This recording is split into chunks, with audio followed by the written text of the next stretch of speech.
हाय Jadhav family या YouTube चॅनलवरती पुन्हा एकदा तुमचं स्वागत आहे. चला आज मार्गशीर्ष महिन्यातला चौथा गुरुवार आहे. आज शेवटचा गुरुवार आहे. मग आता माझी सकाळी सकाळी चालली आहे देवपूजा.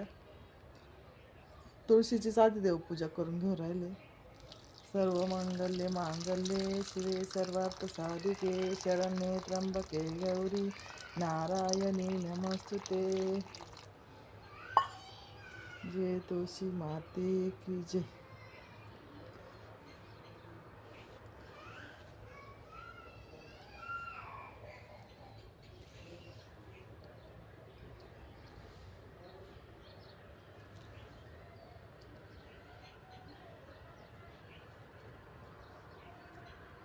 आता इथे सूर्यदेवाला पण मी पाणी घालून घेते.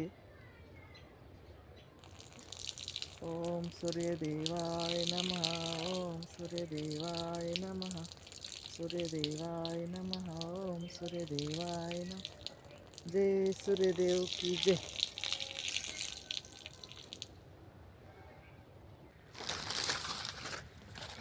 थोडं शेकलं का मग थोडंसं बरं वाटतं.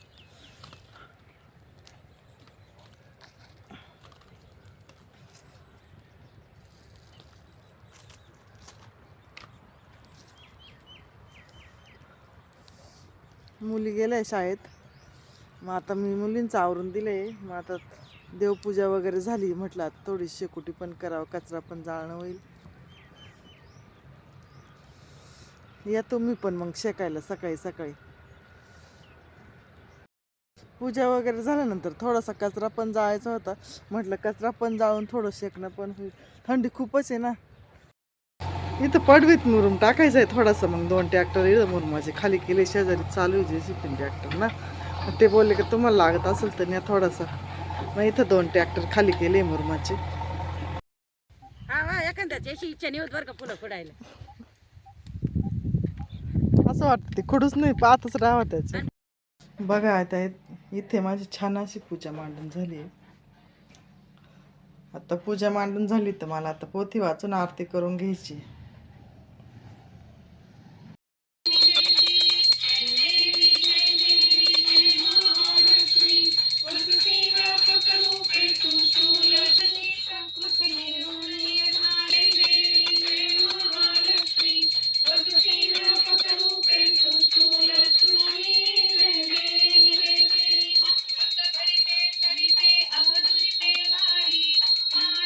माझं पोथी वगैरे वाचायचं काम चालू होतं तेव्हाच मैत्रीण आली. मग आरती पण करायची होती. तर मग ती बोलली का चला आपण दोघी आरती करून घेऊ. मग आरती झाल्यानंतर तिला पण मग हळदी कुंकू लावून घेतलं, पुस्तक दिलंय. मग त्यानंतर लगेचच आम्हाला तिच्या घरी पण जायचं होतं. तिला वेळ नव्हता. मग ती लवकरच आली होती पुस्तक द्यायला. तिला पण उद्यापन करायचंय ना. मग ती लवकरच आली होती. मग मी पण आता तिच्यासोबत लगेचच जाणार होते. मला पण तिच्या घरून पुस्तक घेऊन यायचं होतं लवकरच. मग मला बाकीच्या बायका पण येणार होत्या थोड्या वेळाने ना. मग मला पण लवकर यायचं होतं. तिच्या घरी गेल्यानंतर लगेचच तिथे गव्हाचं मशीन पण आलं होतं पेरायला. त्यांचा गहू पेरायचा राहिले ना. मग गहू पेरायचं मशीन आलंय. ट्रॅक्टरलाच असं जोडलंय मशीन. एक साईडला गहू टाकतं, एक साईडला खत टाकू राहिले आता ते. आम्ही गेल्यानंतर आधी वावरातच गेलो. मग नंतर घरी पण आलो. मग ती उद्यापनाची तयारी करत होती. पुस्तक वगैरे तांदूळ वगैरे काढून घेत आहे. मग ती काढत पण होती आणि माझ्या संग गप्पा पण मारत होती. मग ती त्यानंतर लगेचच मग तिथे तिने पूजा मांडली होती. तिथे मी थोडासा व्हिडिओ शूट केला.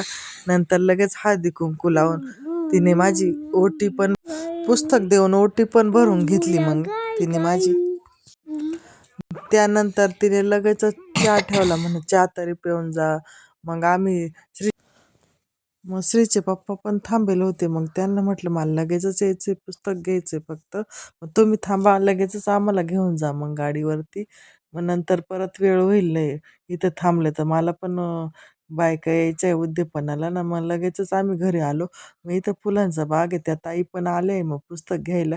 त्या बोलल्या का रुपाली मला पण जायचं आहे आता घरी उद्यापन, माझं पण उद्यापन आहे ना. मग आज लवकरच सुट्टी घेतली फुलं खोडायची झाल्यानंतर. मग ते शेजारी ताई होतं त्यांचं पण उद्यापन होतं. मग त्यांनी आज लवकरच सुट्टी घेतली आणि माझ्याकडे पुस्तक घ्यायला आले. मग मी त्यांना हळदी कुंकू लावून पुस्तक दिले, चहा वगैरे ठेवला. दोघींची ओटी भरून घेतली आणि पुस्तक दिले त्यांना. मग त्यांचं चाललं होतं मी सगळी तयारी करून येले, पुस्तक वगैरे सगळं आणून ठेवले घरी माझ्या. आता फक्त बायकांना बोलवून पुस्तकं वाटायची मला. त्यांना पिंपळगावला राहत्या ना, मग मला त्यांचं आमच्या शेजारीच आहे मग. मग आता इथे बारडावरल्या त्या कैलास भाऊंच्या बायको पण आल्या, त्यांना पण बोलवलं होतं मी पुस्तक घ्यायला. मग ते कामाला जायला होत्या, मग कामावरून सुटल्यानंतर लगेच आल्या होत्या पुस्तक घ्यायला. त्यानंतर इथं शेजारीच त्या माधुरीन त्या राहत्या, मग त्यांना पण तिघींना बोलवलं होतं. माधुरीची मम्मी, त्यांची आत्या पण आली होती. मग म्हटलं आत्या आली तर आत्याला पण घेऊन ये माझ्याबरोबर, मग 7 बाया होऊन जातील उद्यापनाला. मग त्या तिघी पण आल्या होत्या, मग त्यांना पण आता मी हळदी कुंकू लावून ओटी भरून पुस्तक दिले. त्यांना तिकडे गावाकडे त्यांच्या बहिणीच्या घरी ना जायचं होतं. त्यांचं पण उद्यापन आहे आणि आज. मग मी म्हटलं आधी माझ्याकडे या, मग तिकडं जा गावाकडे, म्हणजे टाईम झाला तरी चालेल. मला स्वयंपाक पण बनवायचा होता ना. म्हटलं आधी माझ्याकडेच येऊन मग माझ्याकडे आल्यानंतर मी पुस्तक वगैरे दिले. मग त्यांना चहा वगैरे दिल्यानंतर लगेचच त्या गेल्या. मग त्या गेल्यानंतर मला निवद पण दाखवून घ्यायचे होते. मग आता इथे मी लक्ष्मी देवीला पण नैवेद्य वगैरे दाखवून घेतलाय ना. आता देवाऱ्यातल्या देवांना पण मला नैवेद्य वगैरे दाखवायचा आहे. मग आता मी देवाऱ्यातल्या देवांना पण नैवेद्य दाखवून घेतलाय इथे. मग मी नैवेद्यासाठी छान अशी खीर बनवली होती, तांदळाची खीर, मेथीची भाजी बनवली आहे, भजे बनवले, पोळ्या, छान असा स्वयंपाक बनवला आहे नैवेद्यासाठी. तर असा होता आजचा व्हिडिओ जर आवडल्यास लाईक करा, शेअर करा. अशीच माझी नवनवीन व्हिडिओ बघत राहा. Bye bye.